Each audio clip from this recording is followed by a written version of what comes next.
Correspondence theory আজকের এইটা নিয়ে আলোচনা করব। প্রথমে একটা আমি এক্সাম্পল দেব এবং সেই এক্সাম্পলটা দিলে তবে বিষয়টা ক্লিয়ার হবে। আমি বললাম আকাশে রামধনু উঠেছে, কিন্তু তুমি বললো ওঠেনি। কার কথা সত্য? এর উত্তরে অনেকে বলবে যে এটা নিয়ে তর্ক বিতর্ক করার কি দরকার রয়েছে। ঘরের ভেতর থেকে বাইরের বারান্দায় এসে আকাশের দিকে তাকিয়ে দেখলে বোঝা যাবে কার কথা সত্য আর কার কথা মিথ্যে। বহির্জগতে যদি সত্যি রামধনু থাকে তবে আমার সিদ্ধান্ত ঠিক হবে, আর যদি না থাকে তবে তোমার সিদ্ধান্ত ভুল। এটাকেই বলা হচ্ছে কমন সেন্স থিওরি।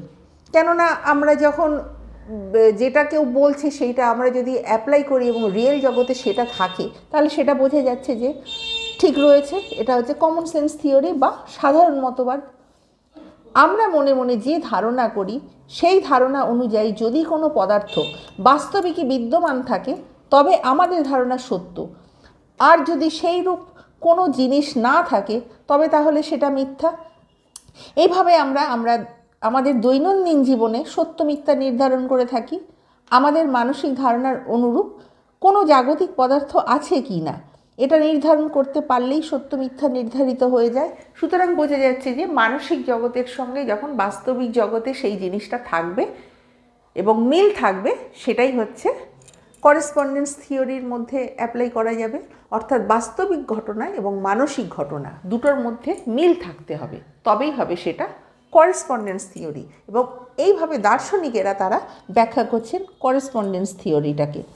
কিন্তু সমালোচকরা তারা কিভাবে ব্যাখ্যা করছে সেইটা আমি এবারে এই যে দার্শনিকদের মতবাদটা সমালোচকরা যেভাবে খণ্ডন করছে আমি একটা এক্সাম্পলের সাহায্যে বোঝাবো, মানে সেইটাই বোঝাবো।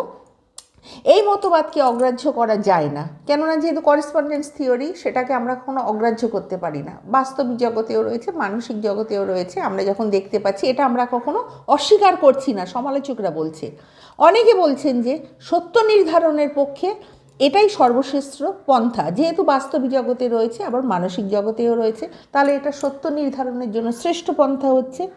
তবে সাধারণত এটা যেভাবে ব্যাখ্যা করা হয় তার মধ্যে যথেষ্ট অসঙ্গতি পরিলক্ষিত হচ্ছে, কেননা এটা ক্লিয়ার ব্যাখ্যা করছে না দার্শনিকেরা, তাই এর মধ্যে একটা অসঙ্গতি দেখা দিচ্ছে। এই মতানুসারে জগৎকে দুভাগে ভাগ করা হচ্ছে, একটা বহির্জগৎ আর একটা মনোজগৎ। সেই জন্য গণ্ডগোলটা তৈরি হচ্ছে, মনোজগতে আবার বহির্জগতে। এবং বলা হচ্ছে যে যা বহির্জগতে আছে তা